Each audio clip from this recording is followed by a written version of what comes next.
Olá, alunos do quinto ano, tudo bem com vocês? Tudo tranquilo?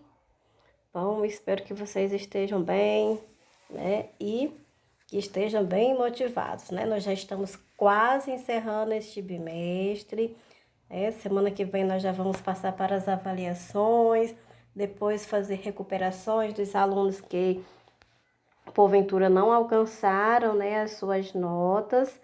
E quero pedir a vocês, né, aqueles que estão um pouco atrasados com suas atividades, vão fazer, porque as atividades elas valem ponto.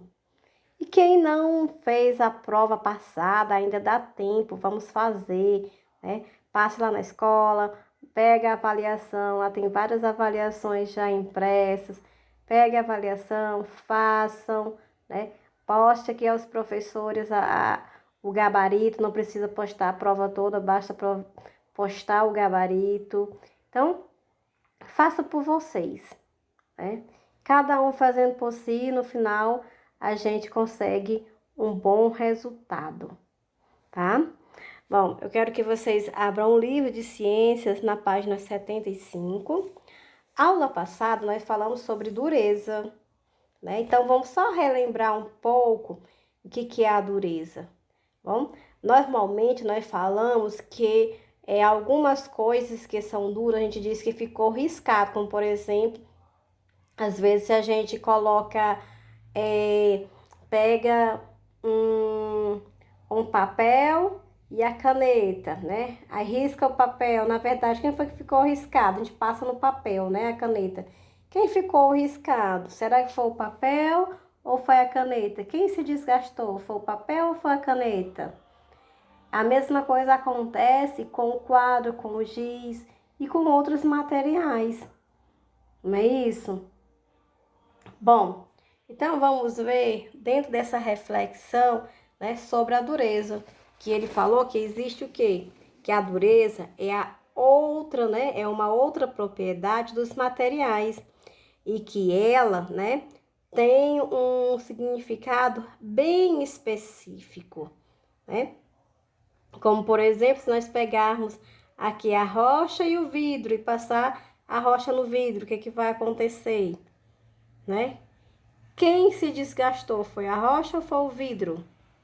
Bom, claro que foi o vidro. Então, no caso, a rocha é mais dura do que o vidro, não é? Bom, então agora vamos para a questão, que diz assim: agora pense em alguém escrevendo com giz na lousa e responda. Letra A: que material ficou com marcas? No caso, quem foi que ficou com a marca quando eu peguei o giz e risquei o quadro? A mesma coisa acontece, né? Com o pincel. Quando nós professores pegamos o pincel e passamos no quadro. Quem é que fica, né, com a marca, no caso? Quem fica com a marca é a lousa, né? O quadro de giz. B: que material foi desgastado? Quem se desgastou? Aqui no caso foi o giz. Se fosse o pincel, né, nós estivéssemos usando o pincel, quem ficou desgastado seria o pincel. Já pensou que cada vez que você lá no quadro escrevesse e aí saísse uma lasquinha do quadro? Quando você terminasse de fazer a atividade, né, o quadro estaria onde? Já estaria todo desgastado? E aí? Todo dia seria um quadro novo, né? Isso não daria certo. Então, aqui no caso, né, o material que se desgastou foi o giz, o material que a gente utiliza para escrever. O giz, o pincel, né? Letra C: qual dos materiais tem maior dureza? Bom, então, como a gente viu, o mais duro é aquele que não se desgasta. Quem foi que não se desgastou aí no caso? A lousa, né? O quadro, a lousa, ela não se desgastou. Foi como eu falei lá agora há pouco. Já pensou? Se toda vez que você riscasse o quadro, ele se desgastasse um pouquinho, né? Todo dia teria que trazer um quadro novo para a sala de aula. Bom, então no caso a lousa, explique por quê? porque ela consegue, né, desgastar, no caso, né, o giz, né, que é, no caso, riscar, né, riscar o giz.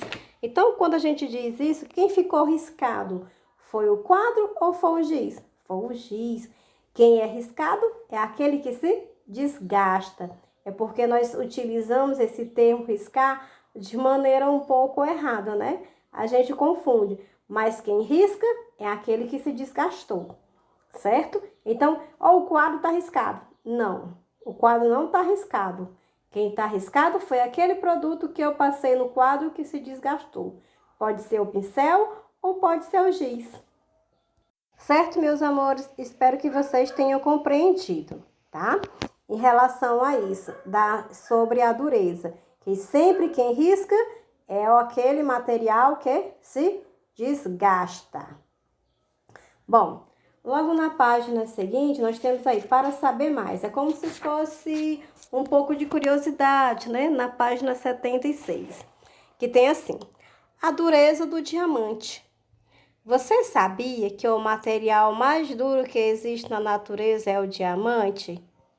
Bom, a palavra diamante vem do grego adomos, que significa,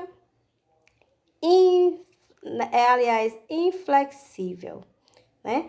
É um diamante, só é riscado por outro diamante. Olha só, né?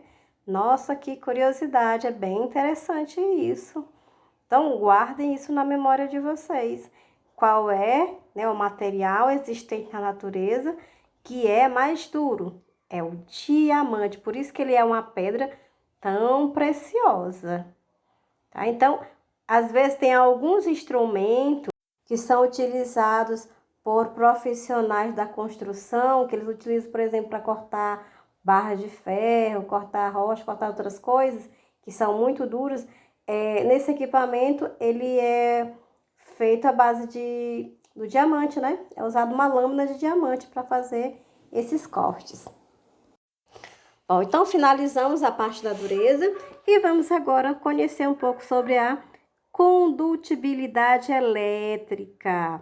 Nós já falamos sobre a condutibilidade térmica, que é em relação ao calor, e hoje nós vamos falar sobre a elétrica. Bom, aparelhos eletrodomésticos, como geladeira, lavadora de roupas e fornos de micro-ondas, precisam de energia elétrica para funcionar, não é? Vocês já observaram isso lá na casa de vocês?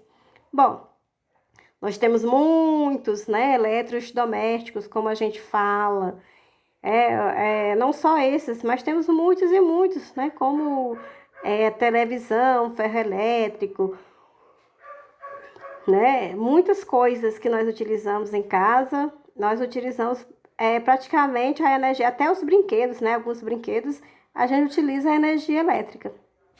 Bom, a energia elétrica é produzida em usinas e transportada até o local onde será utilizada por fios e cabos elétricos, que são feitos de metal, geralmente o cobre ou alumínio. Então, vocês podem observar, né, que nas nossas casas, para chegar a energia elétrica, nós precisamos usar esses cabos, que são os cabos que levam a energia, né, que foi produzida lá nas hidrelétricas e é levado para uma subestação, e dessa subestação faz a distribuição para as casas.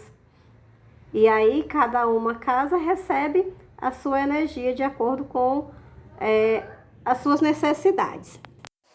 Bom, aí por medida, né, de segurança, nos locais em que a energia será utilizada, os fios e os cabos elétricos são envolvidos por plástico ou borracha. Isso visa evitar choques elétricos e curtos-circuitos, né? Que vocês aprenderam que existem alguns materiais que são isolantes, né? E existem aqueles materiais que são condutores. Os condutores são aqueles que carregam, né, aquele tipo de energia. E os isolantes são aqueles que não permitem essa energia passar, né, de um para outro. Então, aqui no caso da eletricidade, né, a borracha ou o plástico é utilizado como um material isolante, certo? Então, como vocês podem observar na imagem, temos aí fio elétrico, né, e o cabo elétrico. São dois diferentes aí.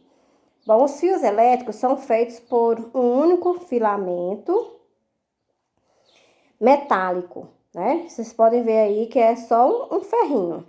Já os cabos elétricos são constituídos de vários filamentos metálicos, são um monte de fios fininhos, são chamados de cabo. Essa é a diferença de um para o outro, tá bom?